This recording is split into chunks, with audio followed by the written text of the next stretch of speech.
I would never properly love again. Trust me, I know how melodramatic that sounds.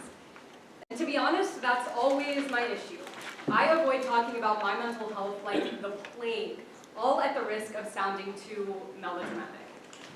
Besides, these days, everyone's always talking about how anxious they are for their econ final, or depressed when they can't get Saison between their 11:45 and 1:25 if the line is too long. So, what makes mine any different? It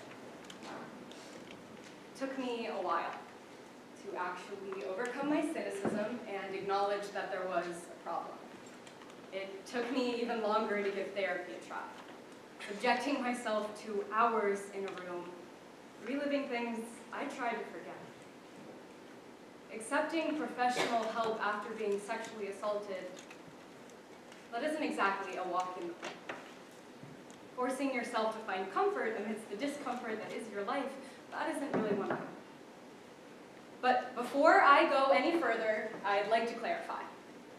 This is not a story about my assault. Because, in all honesty, it's not a very unique narrative. Especially here. Girl goes out. Girl gets drunk. Girl thinks she leaves consensually with a guy. Girl struggles to remember much of anything after that. What she does remember well. She tries her hardest not to let that permanently sear into the back of her brain. No, I've moved long past that. I don't tell that story anymore because I refuse to let a story that I did not consent to define me. Instead, this is a story about the love that I found in the darkest of places.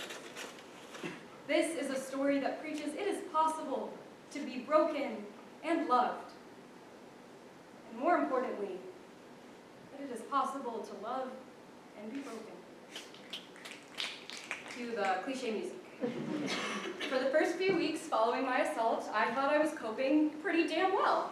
Grades didn't falter, social life wasn't compromised, I was very much keeping my shit together. That was all the work of denial. Sneaky thing that is. It wasn't until 9 months later that things started to change. Finding the motivation to get out of bed was nearly impossible, much less keeping plans with my friends. I would snap with bouts of anger over something as trivial as an altercation with a roommate.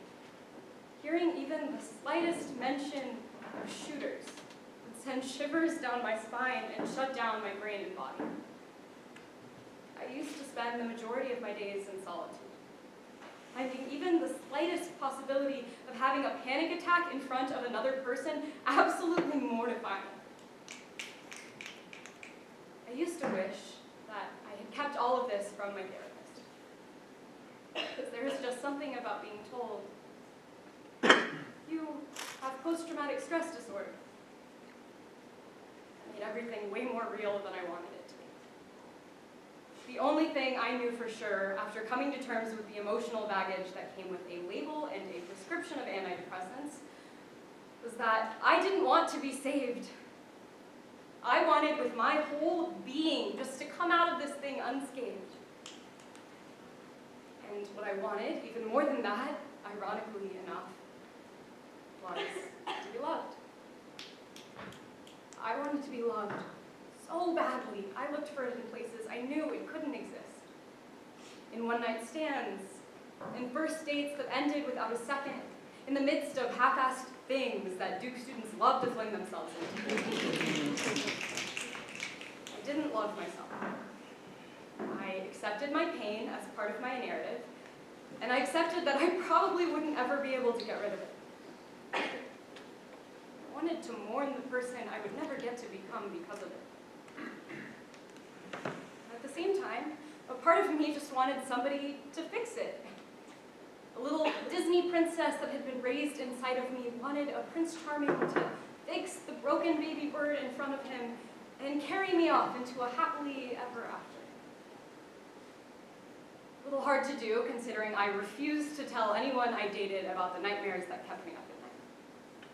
Traumatized people, as my therapist told me, are often afraid of feeling. We know we don't have any reason to be scared or stressed or sad, but our brain keeps generating sensations in our mind that make us feel crazy or helpless. Not exactly the kind of thing you want to explain to somebody you're trying to get to like you. And there's no easy or delicate way to do it either, but sometimes you just have to do it. When I first started dating my boyfriend, for the purposes of anonymity, let's call him Henry, shit hit the fan on the third date. He kissed me for the first time on his couch. And the only thought resonating through my brain was, how the fuck am I going to tell him I'm not ready to sleep with him? A few minutes later, he asked me if I wanted to move to the bed. I said yes, before giving myself a chance to verbalize otherwise. 15 minutes later, internal panic continues, layers of clothes are starting to come off until eventually, he notices. And he stops. He asks me if I'm okay. And I say no. I word vomit a jumble of nonsense around the theme of, I don't really sleep with anybody until I get to know them better, and I apologize profusely. He laughs. He says it's okay. And he asks me if I just want to watch TV instead. I wish I wasn't shocked by that.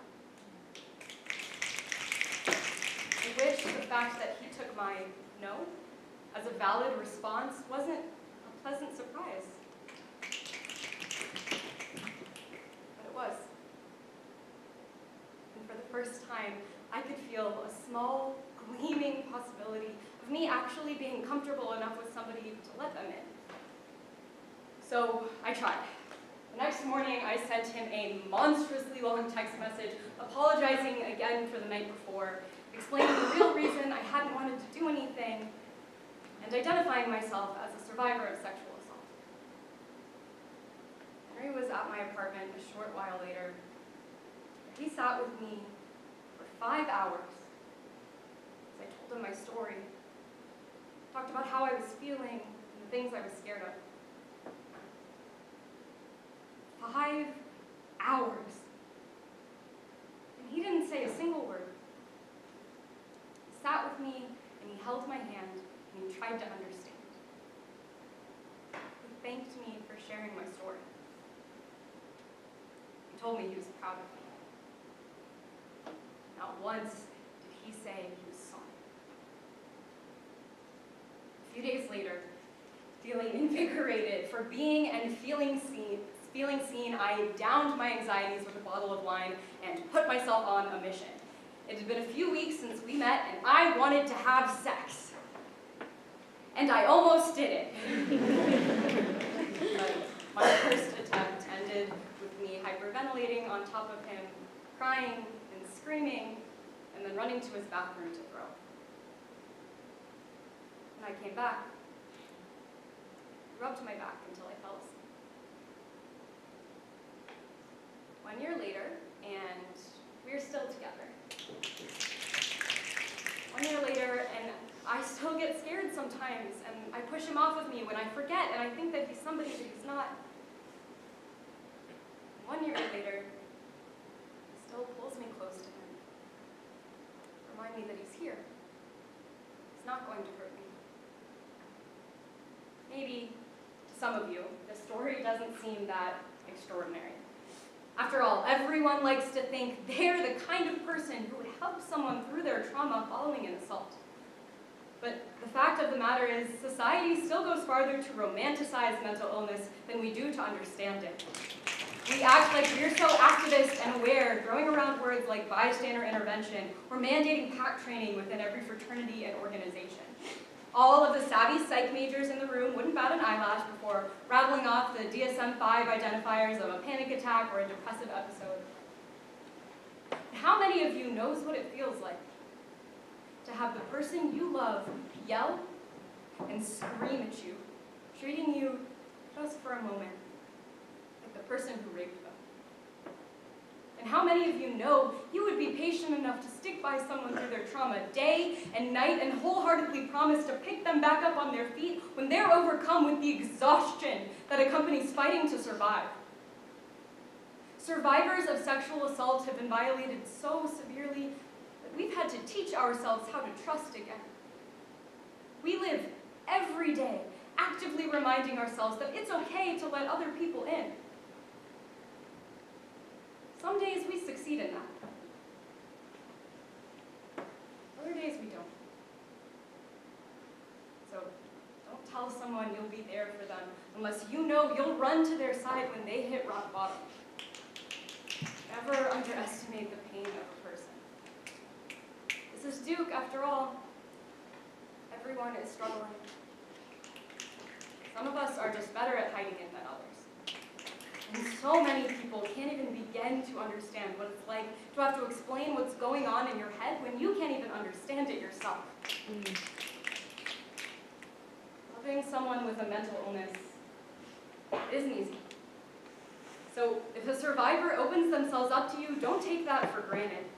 And don't try to be a superhero if you can't handle it. Survivors are strong and they are warriors. And they're going to fight through the bad and the ugly, and they're going to heal, whether you're by their side or not. So if you have the audacity to delude yourself with your fixer complex and your lack of understanding and pledge your support to the one person who needs it the most, you better fucking be there for them.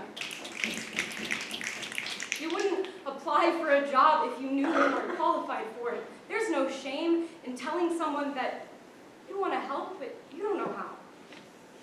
There's no shame in telling someone that you're just as scared as they are. Loving someone shouldn't feel like a job.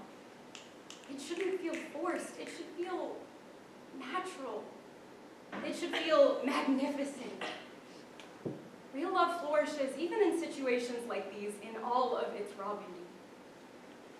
We are not our PTSD. We are not our depression or our anxiety. Underneath it all, we're still people, worthy of loving and being loved. Sometimes it might just take us a little bit longer to get there. To all the survivors in the room who have listened to my words with a pit in their stomach, feeling them soak through their skin and into the wounds they forced shut. You are going to meet people who cannot handle everything that you are. Learn to recognize them. Learn to let them go. Because while you may be too much for them, they might also be not enough for you. Please, for the love of God, allow your heart to love and trust again. Don't let hate plant itself. Guard your heart, yes, but never let hate bloom where it shouldn't. I know how unforgiving your mind can be. Your trauma is valid. Even if other people have experienced worse, even if someone who went through the same thing doesn't feel debilitated by it, even if it could have been avoided, even if it happened a long time ago, even if no one knows, your trauma is real and valid, and you deserve a space to talk about it. That isn't desperate or pathetic or melodramatic. It's self-care. It's inconceivably brave. And regardless of the magnitude of your struggle, you deserve a space to process and unload some of the pain that you carry.